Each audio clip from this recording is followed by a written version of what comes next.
But anyhow, I had the PowerPoint which I have presented in Tirunelveli. So I will, from your level, I will cut short my presentation. Peripheral arterial occlusive disease is a very as a MBBS candidate concerned, everyone don't want peripheral arterial occlusive disease because it is a difficult case. But in Karakonam, it is a very common case. Because Neyatangara, there is a nearby area. You know Neyatangara, near Parashala. That is the highest prevalence of diabetes in India. 80% of the people more than 60 years of age, they are all diabetic. 80% of the people more than 60 years of age are diabetic. So we always see peripheral arterial occlusive disease, 7 or 8 cases in the ward. So all the students, everyday discussion will be on peripheral arterial occlusive disease. So they want POVD in the exam. That's what no. The smartness of efficiency of a surgeon or a doctor depends on the 3 factors. Number 1, volume of cases. You see more number of cases, you operate more number of cases in one particular area, automatically you will become smart. You know what are the pitfalls, where complication occurs, you will do better. Similarly, you know where is we do mistakes when you present, so become better. Number 2, teachers. Teachers is the one. Actually, first is the teacher. A good teacher makes a difficult subject into a easy one. The 3rd is individual smartness. So if you have 3, you will become a great person in your field. A teacher and volume of cases and individual smartness. Yeah, another person which contributed in my life is Dr. Van Novels, the center person, one coat fellow, wearing coat. Is Dr. Van Novels. He does philanthropy work in India. He comes from 86 onwards, he comes to India and do various surgeries. A specialist in head and neck surgery. I learned thyroid surgery from him after I finished my MS from CMC Vellore. So my lifetime desire is I want to talk in a conference where only Vellaks are present. வெள்ளக்காரங்க பாங்கல்ல அவங்க முன்னாடி பேசணும் எனக்கு ஒரு ஆசை சின்ன வயசுல ரொம்ப ஆசைப்படுவேன். I don't know why, because I was from the local place where I don't know English. I was very poor in spoken English when I study MBBS. When I go to CMC Vellore, I struggle a lot to speak English. Then few people helped me. Then I wrote IELTS exam. 7 times I wrote IELTS exam. International English Language Testing System. There is an exam. So 7 times I wrote. I read everyday newspaper, I listen news, then I improved my vocabulary. 7th time I passed. After 3 or 4 years I passed with the band of 7.5. So 9 is excellent. No. 9 is excellent. 8 is very good. 7 is good. I got between 7 and 8. 7.5. That means between good and very good. But you know my initial score? 5. So 5. That means fail. Below 5 means, see why I am saying no, persistent hard work will always give you good result. So I didn't leave the exam. I keep writing till I clear the exam with good band. So he is the man who gave me a chance to present a paper in an international conference which is held in Southwest Georgia in 2018. I was invited as a speaker because of him. I spoke on thyroid surgeries in a rural place. I have done in my place 2,500 thyroidectomy for the past 25 years.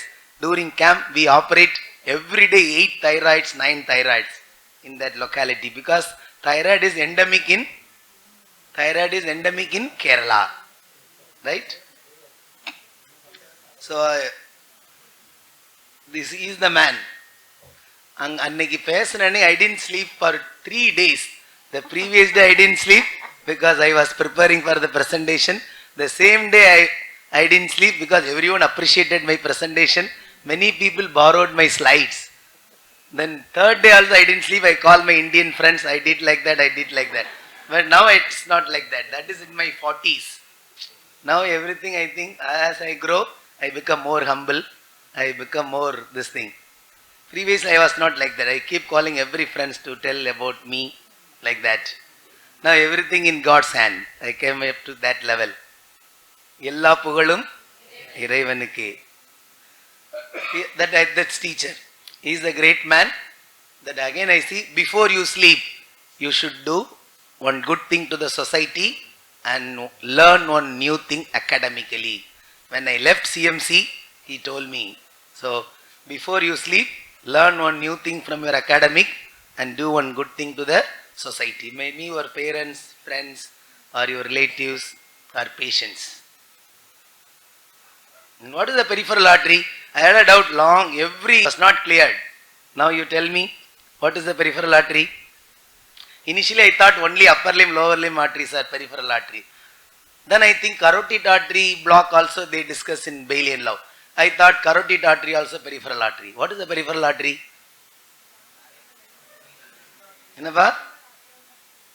This is the answer. Vessels other than those supplying heart and brain. Cerebral arteries and coronary arteries are central arteries. All the others are, even aorta is a peripheral artery. Causes for occlusion, atherosclerosis, atherosclerosis, atherosclerosis. 80% of the time atherosclerosis. Then comes Burgess disease. The vasculitis and all rare causes. This you should not forget.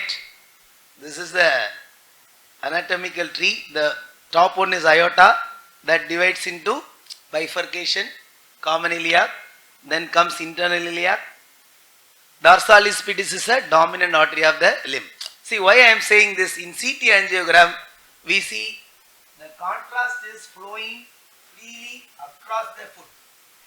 If the contrast is flowing across the foot, that is called good distal runoff. That is what we expect in CT angio. Good distal runoff. If the vessel below the ankle are taking the contrast, and if it is seen in the picture clearly, that is good distal runoff. If there is a vessel in the foot, you can do bypass successfully. So sometime in ECT angiogram you may not see any foot vessel. In that case, if you do bypass procedure, that is a failure. Okay. So CT angiogram, there is a word called distal runoff. The distal vessels which is in the foot are clearly seen with the contrast. Then symptoms of lower limb occlusion is claudication, rest pain, ulcer, gangrene. This is the way, one by one. Initially asymptomatic, patient will not know. Then comes claudication, rest pain, ulcer, gangrene. This slide is very important. Claudication is managed by medically. We never do surgery, we never do endovascular procedure for claudication. That is a take home message. Whereas ulcer, gangrene, rest pain need intervention. Some form of intervention. What is claudication? This is a definition. It is a crampy muscular pain. It is a muscular pain due to accumulation of the substance P, usually in the calf, but it can occur in the gluteal, thigh, foot, depending upon the level of occlusion. Pain only when the muscles are working, never at rest. If someone says pain at rest, it is not due to claudication or arterial occlusion, which is, so claudication will never be occur at a rest and relieved by taking rest. The Boyd's classification, what is that? Boyd's grading of claudication 1, 2, 3. No rest pain in Boyd's. Okay. People sometimes they will say grade 4 is rest pain. Nothing like that. It is for claudication. Number 1, they walk, pain relieved, continuously walk without pain. They walk, pain comes, but still they can walk with tolerance of pain. Number 3, compulsorily they take rest. when there is aortoiliac disease, this aorta is bifurcates at the level of umbilicus. In the aortoiliac disease, they have bilateral lower limb claudication, bilateral gluteal claudication here. Bilateral gluteal, bilateral lower limb with impotence. With impotence. That is Leydig syndrome. Then 2, iliac artery occlusion. If it is one side, they develop lower limb claudication and gluteal claudication. Imagine the iliac artery is in the pelvis. If it is occluded, they develop gluteal and lower limb claudication. Then if it is a bilateral iliac artery occlusion, they develop bilateral lower limb claudication and bilateral gluteal claudication with impotence. You cannot differentiate aortoiliac disease and bilateral iliac artery occlusion with the history. That you need to do angiogram. And third is external iliac and common femoral, they develop lower limb claudication. Lower limb femoropopliteal occlusion, that is in the adductor canal. If it is occluded, cough claudication. And tibial arteries, lower tibial and plantar artery occlusion cause foot claudication. So depending upon the claudication, we can find out the level of occlusion. If it is in the foot, it is in the tibial artery or plantar artery. If it is in the cough, it is at the level of femoropopliteal junction. If it is in the thigh, calf, foot, it is at the level of common iliac or external iliac. If it is in the whole lower limb and gluteal region, at the level of iliac artery. Bilateral lower limb, bilateral gluteal with impotence. It is aortoiliac. This slide will give you the diagnosis very easily. The rest pain, this is a definition for rest pain. Continuous aching pain usually felt in the tip of the toes, worsen at the night, aggravate by elevation, decrease on hanging the legs. Patient sits and compresses the lower third of the leg with the fingers. By compressing, they don't allow the pain fibers transmit to the brain. Somewhat that pain will be relieved for some time. And gangrene. Pure peripheral arterial occlusive disease will produce dry gangrene. And pure peripheral arterial occlusive disease with diabetes produce mixed gangrene. That means you will have a dry gangrene, on top of that infection, edema will be there surrounding. And diabetes without peripheral arterial occlusive disease will produce wet gangrene. Here pulse will be palpable. And aim of the surgeon is to make the wet gangrene into dry gangrene. That is for PGs. Aim of the surgeon is to make the wet gangrene into dry one. Other symptoms of ischemia of the lower limb. Ischemia of the lower limb. I said claudication, rest pain, gangrene, ulcer. This is common. The other symptoms are paresthesia and superficial thrombophlebitis. And see, all the arterial diseases are generalized, never localized. So we should ask for the symptoms of other system. Cardiac, dyspnea, exertional dyspnea, orthopnea, exertional chest pain. Everything will fall into the cardiac symptom. Okay. Exertional dyspnea and exertional chest pain, very, very, very important. You need to evaluate. 50% of the claudicants, they have associated coronary artery atherosclerosis. 50% of the claudicants, they have. What is the cause of death in POVD, claudican? What is the cause of death in claudican? Number 1, stroke. Number 2, MI. Number 3, bowel gangrene due to mesenteric infarction. Then CNS symptom, fainting, transient blockout, that is called amaurosis fugax, and sensory loss in the arms, leg and face. TIA, transient ischemic attack, and RIND, reversible ischemic neurological deficit. The TIA means less than 24 hours. The ischemic attack automatically will be reversible after 24 hours. Okay.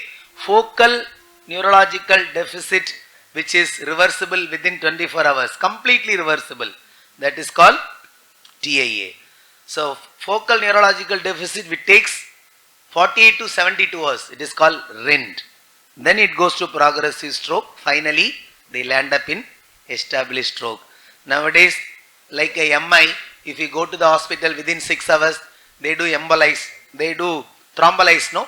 Similarly, acute stroke, if you go within 4 hours, they do thrombolize. Okay, it is completely reversible. If there is a stroke in evolution.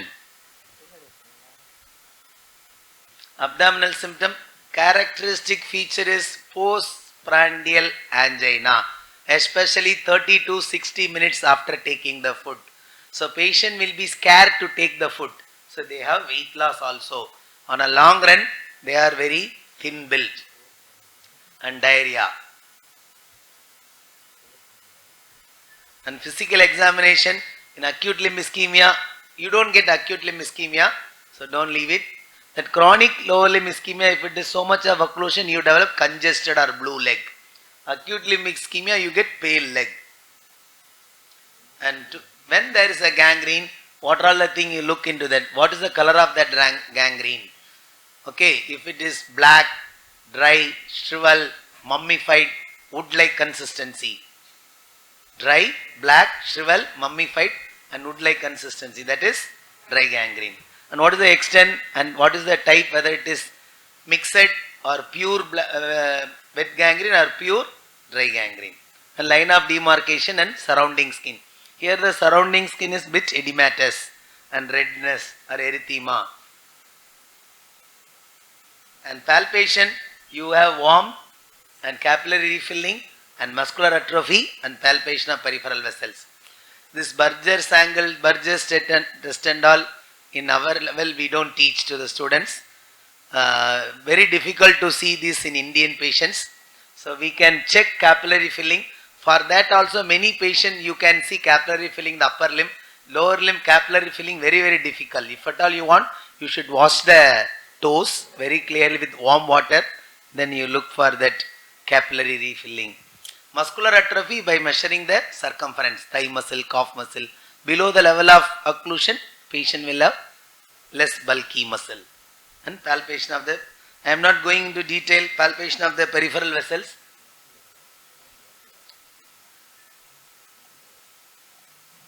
Dorsalis pedis, posterior tibial, popliteal, femoral, radial, brachial, subclavian, carotid, superficial temporal. All these are to be palpated in a palpation of blood vessels.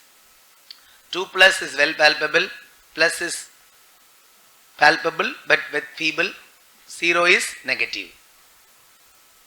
Auscultation, we look for femoral bruit, carotid bruit and renal artery bruit. When there is a stenosis, when the blood flow through the stenotic segment, it produces turbulent flow. This is a final diagnosis. How you have to write chronic lower limb ischemia. The grading I will tell you in the next slide. And what is the level of occlusion, either in the aortoiliac or iliac or femoral or femoropopliteal, like that. And cause of occlusion. Okay. That when do you diagnose a thromboangiitis obliterans means less than 45. Less than, some book says 50. So less than 45 years, smoker, then absence of other atherosclerosis promoting factor, infrainguinal disease, involvement of the upper limb. If any one of the criteria present, so any patient more than 50, even if they are smoker, don't diagnose thromboangiitis obliterans. If the patient is diabetic, even at a small age, smoker, don't diagnose thromboangiitis obliterans. This is a Rutherford grading. Mild ischemia grade 1, moderate ischemia grade 2, disabling claudication. What does it mean? Not able to do regular activity, going to the toilet, coming again, walking within the house. It is called disabling claudication. And rest pain, minor tissue loss. What is minor tissue loss? Ulceration and gangrene of the digits. If it's beyond the metatarsal, you call it as a major tissue loss. Another word, critical limb ischemia. This is a Olden Bailey says critical limb ischemia. What is the new Bailey says? CLTI. Yeah. Critical limb threatening ischemia. Limb threatening ischemia. There is a recent terminology given in Bailey. CLTI. Okay. So ABP less than 0.4, toe pressure less than 30. What does toe pressure mean? They apply a tourniquet in the toe and measure the flow in the digital artery. They occlude and measure the flow in the digital artery. That is more sensitive than ankle pressure, especially in diabetes. Yeah, very good, smart. And ulcer, gangrene. If any one of the category is present, you call it as a critical ischemia. What is the why critical limb ischemia is very important? All critical limb ischemia patient need imaging. Duplex and angiogram is must. If it is repairable or reconstructable, do reconstruction. If it is not reconstructable, I will tell the conservative management at the end of the slide. Okay. So all critical ischemia or limb threatening ischemia need imaging, angiogram and duplex. And in the investigation lipid profile, our aim is after treatment reduce the cholesterol into less than 200, triglyceride less than 250, LDL less than 100, HDL more than 40. Right? HDL will be improved only by doing. How do you improve HDL? Exercise. Very good. And blood sugar is like that. And this is the ankle brachial pressure index. They are very sensitive for arterial occlusion. Ankle brachial pressure. Always the ankle pressure is more than brachial pressure. Always the lower limb blood pressure is more than upper limb blood pressure. Normal is 0.9 to 1.4. When there is occlusion less than 0.9, when there is a critical limb ischemia, it is less than 0.4. Then, so diabetes and renal failure, the vessel will not be compressed by BP cuff. So they will be falsely elevated ABPA. It may show up to 2, 3 like that. And toe pressure, I told you, no. This they small tourniquet is applied in the toe and measure the pressure. Less than 30 is critical limb ischemia. 30 to 60 moderate ischemia. In general, less than 50, that wound will not heal. Poor wound healing. Then arterial Doppler. Yeah, the first wave is when you do arterial duplex, this is a waveform you will be seen in the screen. The first one is triphasic, second one is biphasic, third one is monophasic. So when you hear the sound, the first that normal artery, when you put the color Doppler probe, you will hear the sound. Like that it will come 3 sounds. Up, down and little up. Then when there is a block, 50% block, you will have biphasic. Like that sound will come. When you have a monophasic, 90% or near total occlusion, very hardly you will hear the sound. You have to switch off the fan, everything, and slowly you listen with your ear. Like that. So triphasic, see hereafter when you read the Doppler, you see femoral triphasic, so no block. Popliteal monophasic, that means in between two there is a block. You understand? So like that we interpret. Then posterior tibial, triphasic, biphasic or monophasic. Okay. TCPO2, you need not know, I don't know. That tissue oxygen level. So there is a special instrument, you can measure the tissue oxygen level. If it is 55 to 60, you can do the amputation at that level. It is mainly for deciding about the amputation, whether below knee or above knee, especially when the popliteal pulse is absent. A CT angiogram, you know how do they do CT angiogram? They inject contrast. What is the contrast they use for CT angiogram? What is the contrast they used for doing angiogram? Angiogram, urogram, fistulogram. Sodium diatrizoate. Very good. Sodium diatrizoate. So that available commercial preparation we call it as iohexol. Okay. That chemical name is sodium diatrizoate. This is the one which is used for all grams. Pyelogram, urogram, cholecystogram, T-tube cholangiogram, fistulogram, sinusogram, all grams. They use this contrast. So you have to check the renal function. It produces renal failure. Yeah. What do we look for in CT angiogram? I said no. Yeah. This is the contrast. Right? Here it is reconstructable ischemia. See, well, good flow in the digital artery. So if you do bypass in this patient, the blood flow will reach the foot. But here it is, vessels are not very well seen. If there is a good contrast uptake in the distal vessel, it is reconstructable ischemia. MR angiogram we don't usually do regularly, but there are specific cases where there is a renal problem, we can do. But again, this gadolinium contrast if we use, that cause fibrosis of the kidney, that produce renal failure after 3 months, not immediately. So without contrast, MR angiogram is better. Traditionally, over 40 years முன்னாடிலாம், they do angiogram directly puncturing the aorta. They just puncture the aorta here, straight away, blindly, they inject contrast and take a picture. It shows iliac, everything. That is a traditional angiogram. Still, I think in Karakonam, when Lali ma'am, she has done this traditional angiogram when she was a student. Nowadays, it is obsolete. And digital subtraction angiogram, what is the digital subtraction angiogram? They give contrast into the arteries and then they take a picture and delete the image using a special software. Delete the bone image. Otherwise it will interfere. So delete the bone image using a special software. So you will be able to see the artery very clearly. Digital subtraction angiogram. This is the best quality images of angiogram. What is the problem in DSA? We don't do DSA for diagnostic purpose. Always do DSA when the therapeutic intervention is planned. That is when you do angioplasty. This is a Seldinger technique. Seldinger technique means they put a catheter and cannula inside the vessel, especially femoral. They go up retrograde into the aorta, then they inject contrast, then take a picture. Okay. So they puncture from here and then go above. Traditionally they directly puncture the aorta.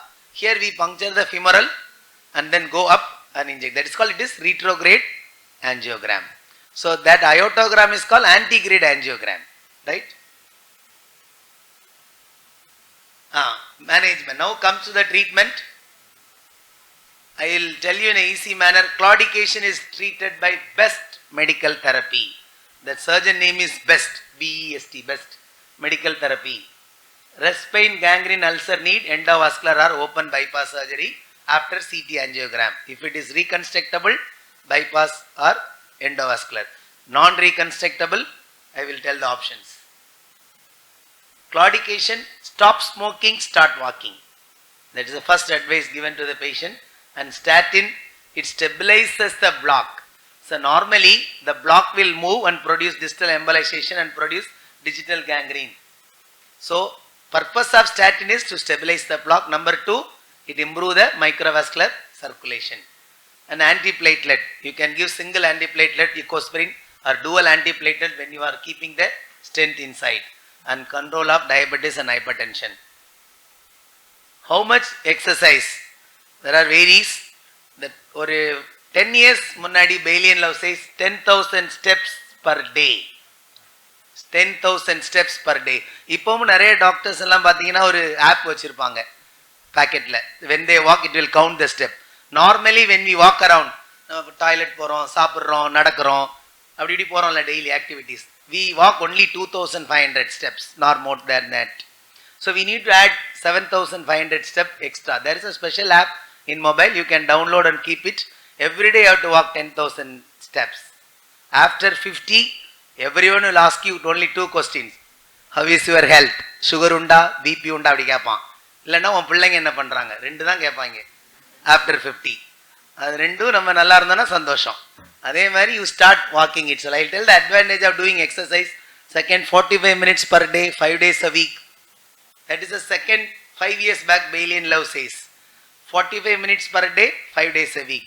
If you do it for 10 years, your myocardium withstand one major MI. So please do exercise every day. 45 minutes per day, 5 days a week. If you do it for 10 years, now you are 20. If you do it for 10 years, even your heart withstand a major MI without any, you can withstand, you will survive better than others.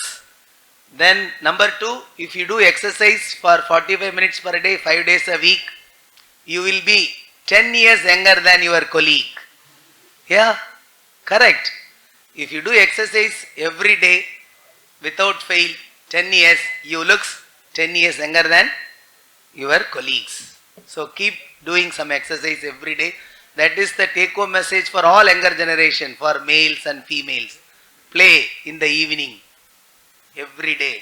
முன்னாடியே சொல்லியிருக்காருலப்பா பாரதியார், ஓடி விளையாடு பாப்பா ஓய்ந்திருக்கலாகாது பாப்பா.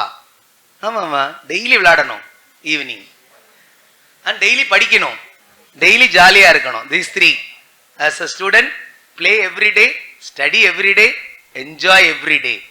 சிலவன் படிச்சுட்டே இருப்பான், ஒரு enjoyment இருக்காது, waste. So படிக்கணும், என்ஜாய் பண்ணணும், விளையாடணும். So it improve your physical health, mental health. So now the reason Karan Bailey says at least 2 hours of exercise per week. So இதில் எது சொன்னாலும் correct.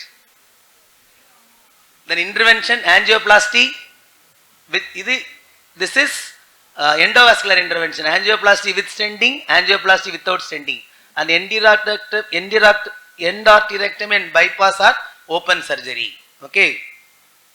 The balloon angioplasty is, the balloon la vendam, they have a balloon, they put the balloon inside and inflate for 30 seconds and keep it in the wall. It will enlarge the vessel. After removing the balloon, if it is recoiling more than 30% of the lumen, you put a stent. Right? Everything is given in Bailey. I took all this presentation from Bailey. Pictures only from outside. The 30-second is also given in Bailey. This is a SFA plasty. This is a balloon. This is a balloon. They inflate the balloon. Then finally flow. Right? And stenting. As I told, more than 30% recoiling, you put the stent. What is stent? It is artificial blood vessel. You take it like that. It is an artificial tube which is kept inside the vessel. There is a balloon expandable stent, self-expandable stent. Now the latest management in this is bio-absorbable stent. So new angioplasty, if there is completely occluded lumen, that is also given in Bailey. Completely occluded lumen, create a separate lumen on the wall and the blood flow through the wall and re-enter into the lumen. Okay, they make the pierce the wall, they create a lumen within the wall and then enter into the wall, so blood flow will be like that. Subintimal angioplasty. Subintimal angioplasty. An endarterectomy is, you put the clamp proximal and distal to the obstruction and open that and remove the plaque and suture the arteriotomy with the vein patch or PTFE patch. This is called endarterectomy. It is done for profunda artery and also for carotid.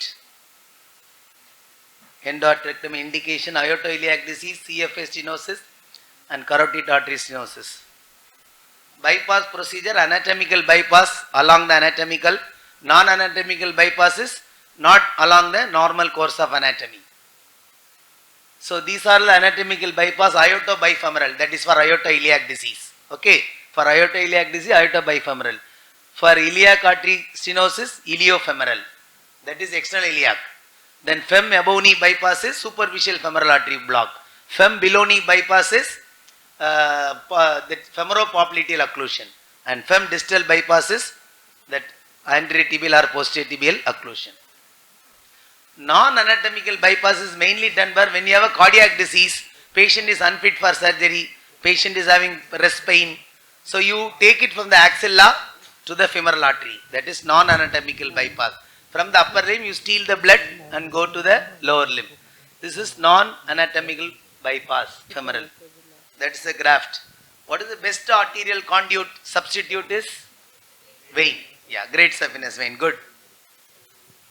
Tagron above the groin, PTFE below the groin. How do you say successful revascularization? appearance of pulse is the best indicator.